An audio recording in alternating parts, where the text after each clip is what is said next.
We in honor po sa pangalan niyo. Kasi we admire you so much. Ginagawa ko lang trabaho ko sa bayan. But we love you po. Wow! We love I you. will comply with my corruption program. Sana po pag may time po kayo, makita niyo po yung inalay po namin sa inyo. That's how you inspire the Filipinos abroad. Ganyan po yung effect sa amin. Sobrang mahal na mahal po namin kayo. Alam mo, classmate kasi kami sa grade.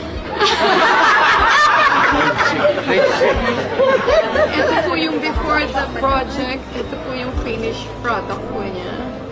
It all happened because of our inspiration sa inyo po. Yung ginawa niyo po sa bayan and for the Filipinos and OFW po. For the country. Can I have? And for the country. Sa iyo, side pen. Huwag po kayong susuko, tatay. Ay, hindi na Nandito lang po kami. exasperated lang ako kasi naghabol kasi ako ng corruption. Yes. Sabi ko, kung ganito kayo, may kausap ko na pati kayo, nahabol kayo na yung Pilipino.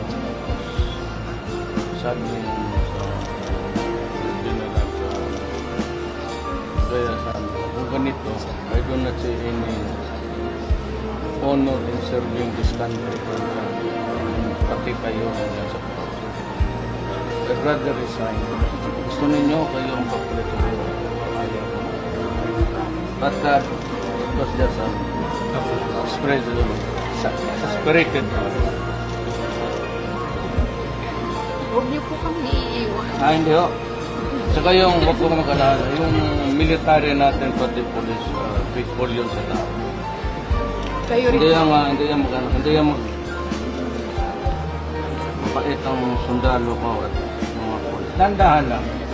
Police may problema ako, pero I will solve it. Minus-minus lang naman yung... Maraming salamat po sa kinuha niyo po sa bayan. Meron po akong souvenir sa inyo. Color niyo po from you. Do not destroy my country because I will kill you. Simple lang yan. Do not destroy the youth of the land and deprive us of a brighter tomorrow for the next generation. What is wrong there?